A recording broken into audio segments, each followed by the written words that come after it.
शैतानी शक्तियों का मजाक उड़ाना पड़ा भारी। आज मैं आप सभी को एक सत्य घटना के बारे में बताने जा रहा हूँ। मेरे मित्र के पिता लाल सिंह बैंक में एक कर्मचारी थे। वह भूत प्रेत जैसी आत्माओं का बहुत मजाक उड़ाते थे। वह कहते थे कि शैतानी शक्तियों जैसी कोई चीज नहीं होती, और वह चाहे रात हो या दिन, जंगल हो या शमशान हो या फिर कोई कब्रिस्तान हो, वो जानबूझकर वहां पर घूमते रहते थे और बोलते थे कि देखो, अगर कोई आत्मा होती तो हमको परेशान जरूर करती। चाहे साधु हो या फिर चाहे मौलवी हो, उन लोगों की बातों का बहुत मजाक उड़ाते थे और उन्हें अभी तक कुछ नहीं हुआ था। एक दिन वो दोपहर के समय अकेले बैंक जा रहे थे।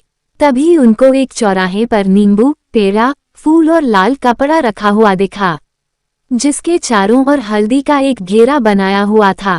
और वह सोच में पड़ गए कि दोपहर में यहाँ पर यह सब सामान किसने चढ़ाया है। और वह मस्ती के मूड में साइकिल से नीचे उतरे और हल्दी से बने हुए घेरे के अंदर से नींबू, लाल कपड़ा और मिठाई भी उठा ली और साइकिल पर बैठकर हंसते हुए बैंक की ओर चले गए। वहां पहुंचकर काम करने में व्यस्त हो गए। तभी उन्हें भूख लगी और वह नाश्ता मंगाकर खाने लगे और उनको याद आया कि मेरे पास नींबू मिठाई भी रखी हुई है, तो उन्होंने उसे भी खा लिया और जो लाल कपड़ा उठाया था उससे अपना हाथ मुंह पोंछकर कूड़े में फेंक दिया और उनको कुछ भी नहीं हुआ। जैसे जैसे दिन ढलने लगा, रात होने लगी, वैसे उनका सिर भारी होने लगा और वह घर आ गए। रात में 12 बजते ही वे जोर जोर से कभी हंसते और कभी रोते और यहाँ तक कि वे अपना कपड़ा फाड़ देते थे या फिर अपने आप को कैंची या चाकू से चाहे गला चाहे हाथ भी काटने लगते।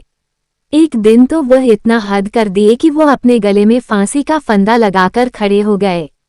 तब उनकी पत्नी ने उन्हें देख लिया और छुड़ाया उनसे पूछने लगी, अरे आपको क्या हो गया जो आप ऐसी वैसी हरकतें करने लग गए?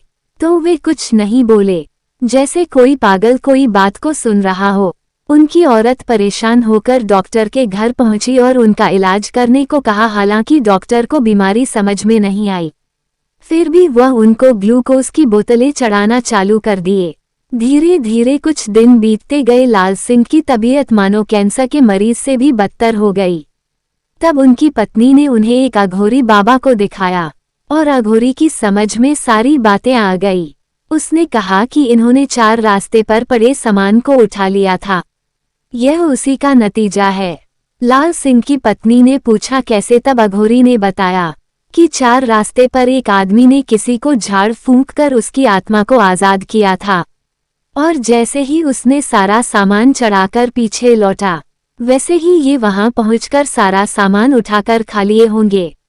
तभी आत्मा इनको परेशान कर रही है। लाल सिंह की पत्नी रोने लगी और अघोरी का पाँव पकड़ लिया।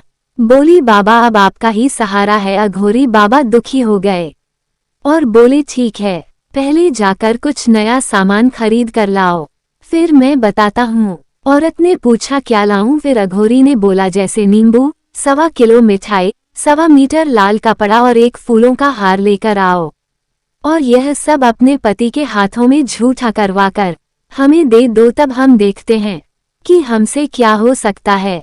जैसा अघोरी ने बताया औरत ने वैसे ही किया। अघोरी ने पूजा पाठ संपन्न करने के बाद एक लोटा पानी लाल सिंह के चारों तरफ घुमाकर पी लिया और चले गए।